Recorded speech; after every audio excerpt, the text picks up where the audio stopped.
Arabic, the holy language of the Quran to about 2 billion Muslims and the language of roughly 400 million Arabs worldwide.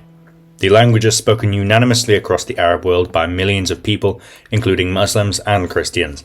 However, this language doesn't exist. It has no native speakers, so that means that every speaker of Arabic is forced and conditioned to speak this fabricated language as their second tongue, surely? Well, it's not so simple, and obviously my title might have slightly been clickbait, but Arabic is not like any other language that has native speakers, and in this video I will explain the arguments for Arabic actually being a collection of languages, dialects, and speech varieties of varying degrees of mutual intelligibility to one another. But first, let's talk about how Arabic developed in the first place. In case you don't know, Arabic is a Semitic language like Hebrew, Aramaic, Amharic, Akkadian, etc. This becomes clear by comparing words such as the Arabic salam with Hebrew shalom and Aramaic shlama, all three words meaning peace and being used as a greeting in their respective languages. If we look at this map of the historical distribution of Semitic languages, we can see these two languages. The Nabateans were a bilingual people, speaking Nabatean Arabic as their native tongue and Nabatean Aramaic as their language for more international communications. However, even Nabatean Arabic was highly influenced by Aramaic and is probably the initial source of Aramaic vocabulary into Classical Arabic. Here you can also see the ancient North Arabic, which is the ancestor to the Arabic that would later be written down in the Quran, contrary to popular Islamic tradition that the Quran was written down in the dialect of Mecca. Ancient North Arabic had the lesser-known neighbouring languages of Dadanitic and Taimanitic, which sadly went extinct, but were interesting as samples exhibit features that resemble Northwest Semitic languages, yet appear mostly, quote, Arabic in vocabulary. However, these old Arabic varieties would eventually be written down and standardized into the Classical Arabic of the Quran. To modern Arabic speakers, this language is incredibly formal and antiquated, so basically the equivalent of Shakespeare's language to a modern English speaker. It is unclear if this language, with its high register, was actually ever the spoken language of the Quranic characters. There are mentions in the Islamic texts about different dialects existing, and of course also mentions about the Quran being written in the dialects of Mecca. So how did Arabic go from being a small language in the Arabian Peninsula to one of the most spoken languages today? Of course, the answer is with the Islamic conquest and subsequent Arab colonization of the Middle East and North Africa, as well as areas of Europe and Persia. The following centuries after this conquest, local languages in these areas went extinct as their speakers were gradually assimilated over generations, either from forced conversions to Islam or for economic reasons such as the Jewish and Christian communities living in the Islamic world. However, these languages were not fully lost. Some survived and are still spoken, such as the various varieties of the Aramaic languages and the Amazigh languages dotted around in isolated communities. Other languages may be extinct today, but they still left their trace in the local spoken varieties, along with the aforementioned living languages. When a previously spoken language affects a new language that effectively, quote, replaces it, this is known as a substratum, and regional varieties of Arabic have been massively influenced by different substrata across the Arab world. This is the main cause of the separation between varieties of Arabic and exacerbates differences between them. Add in centuries of natural language change, and we arrive at the situation of Arabic today, a once unified language that is now in denial about its so-called dialects, referred to in the Eastern varieties as Al-Amiyya and in Western varieties as Ad-Darija, which some argue are in fact languages in their own right. This isn't the first time in history we've seen something similar. The Roman Empire expanded over the centuries, and in the lands they conquered, they often imposed Latin upon the various conquered peoples, with the exception of areas in the east where Greek was already the main language of communication. Over time, Latin spread and became the native language of assimilated peoples, and even after Rome fell, Latin continued to survive. However, by the Middle Ages, it was starting to become apparent that Latin was no longer the same language everywhere in the former lands of the Imperium. People locally would refer to their language as Latin or Romance or something similar, but regional varieties were beginning to differ massively due to the influence of certain substrata on them, such as Germanic languages in what is now France and Slavic and Hungarian in what is now Romania. Eventually, these divergent dialects of Latin would eventually be recognised to be different enough from the millennia-old literary Latin, and we ended up with what we call today the Romance languages, such as Italian, French, Portuguese, Romanian, and Spanish. Within these modern countries, regional varieties also exist, such as Occitan in France, Catalan in Spain, and Sardinian and Sicilian in Italy. Writers such as Dante Alighieri first argued that Latin Europe had been heading in different directions for centuries and advocated standardizing the local varieties. Coupled with the Renaissance and later Age of Nationalism, the regional varieties of what was formerly Latin are all now unanimously agreed to be languages in their own right. So, is something similar about to happen with Arabic? This question has three answers.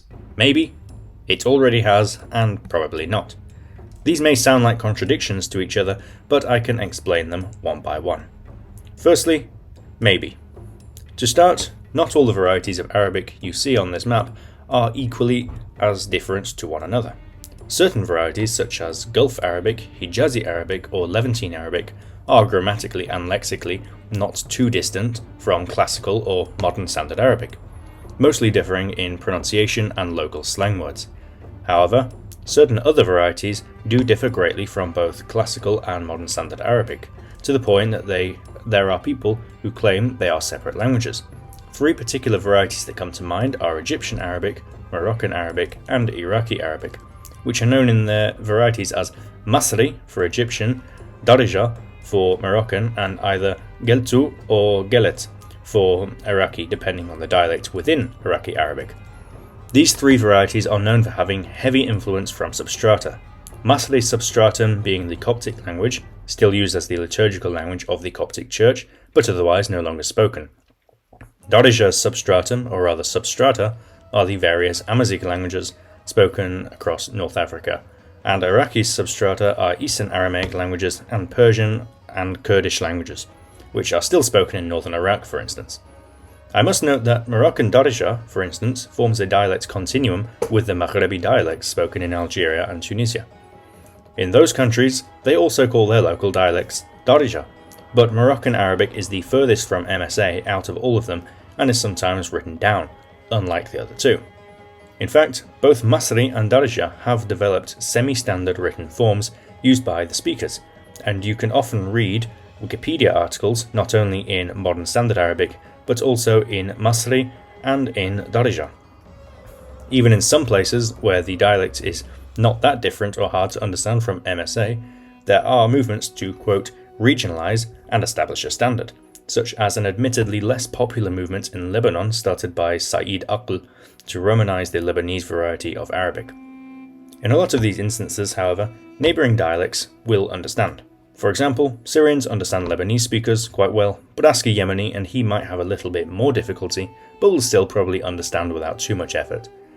But take a very divergent dialect such as Moroccan Darija, Algerians and Tunisians probably won't find it too difficult to have a conversation with a Moroccan, but an Iraqi or Bahraini will likely not understand unless the Moroccan slows down, or unless there are subtitles, if it is a video for example. If Darija were to be fully standardized and written, it would further exacerbate the difficulties. This is how standard dialects usually develop. For example, when Latin was breaking up into different dialects that would later become languages, there were, and still are, numerous dialects that form a continuum. But when nation-states such as France standardized their language on the Langue d'Oil dialect of Paris, or when Spain standardized their language on the Castilian dialect of Toledo, it further separated the differences between the former Latin. This could happen in the Arab world as standard varieties continue to develop. The second answer, however, was that this has already happened. How can that be? Well, I'm sure some of you have heard of Maltese, the language spoken on the island of Malta. This used to be considered a dialect of Maghrebi Arabic, specifically from the Sicilian sub-branch. I've spoken about it on the channel before, but as you know, Maltese is very heavily influenced from Romance languages, such as Sicilian, Norman, and Standard French, and more recently Standard Italian, making it unintelligible to the ears of many so-called Arabic speakers. Texts like this show you that it is possible to make a text with only Semitic roots, but the text on the right is more natural for what a modern Maltese speaker would actually say. Maltese is not the only language In Africa, there are more examples like this, resulting from creoles. One such example is Nubi, an Arabic Creole language spoken in parts of Uganda and Kenya. Another is Bongo Arabic in Chad, which sadly I could not find much information on. And another such language would be Juba Arabic, which is the lingua franca of South Sudan, aside English, although the vast majority of people speak it as a second language. This language developed from Sudanese Arabic as a pidgin initially called Bimbashi Arabic, which then became more standardized, but is incredibly different from Sudanese Arabic, never mind modern standard Arabic, and it appears to be Arabic in name only. Sudanese Arabic is also pretty distinct, but it's hard to say whether it itself can be considered different enough to be its own language. Finally, the third answer I referred to was probably not, i.e. Arabic will not split like Latin. Considering the previous two answers I've given, you may now be thinking that this is impossible to prevent, it is inevitable. Well, the thing is, until now we have ignored the importance of modern standard Arabic. How did this modernized standard variety develop? Well, of course, it has deep roots in the classical Arabic of the Quran. The phonology and grammar of modern standard Arabic is nearly identical. However, the story of MSA began roughly 200 years ago when the Arab world, largely under the control of the Ottoman Empire, became inspired by the events of the Enlightenment in Europe and began An-Nahda, or the Arab Enlightenment. Over time, several Arabic language academies came together to create simple and comprehensive standard forms of Arabic, understandable to anyone with knowledge of the language of the Quran. Throughout the 1900s, new Arabic terms were being coined for modern concepts using ancient roots, similar to the Hebrew revival movement. Eventually, an agreed standard was implemented and became policy in the post-colonial Arab world. Modern Standard Arabic was the focus of political movements such as Pan-Arabism, which aimed to bring all the Arab people into one political country, and organizations such as the Arab League helped to promote this standard variety further. Although it is a political question for another time, Pan-Arabism as an ideology has ultimately failed, and many Arab states are now starting to focus on their own national identities, which include other non-Arab groups within them. These states are more likely to eventually standardize their own Arabic speech variety. However, as of current, in the majority of the Arab world, modern standard Arabic is the main written variety used in newspapers and books, news and radio broadcasts, and any formal situations. The reason for the answer to the original question of if Arabic will split apart being probably not is because the Arab world is more connected today than ever before, with ever-increasing access to the internet, political and economic alliances, such as in the Gulf states, and especially Arab diaspora communities in the West of various different national backgrounds, meaning international communication between people from different Arab states is an ever-increasing priority that necessitates a standard variety everyone can understand. It's important to note that in most instances, Arabs from different countries won't communicate to each other in perfectly formal MSA. They will drop a few dialectal words, but for the most part speak in their own variety, unless the dialects are too far from one another.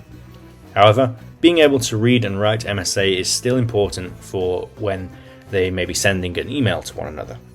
So, in summary, contrary to the controversial title, Arabic does exist as a language, but not in the way most people would understand a language to operate.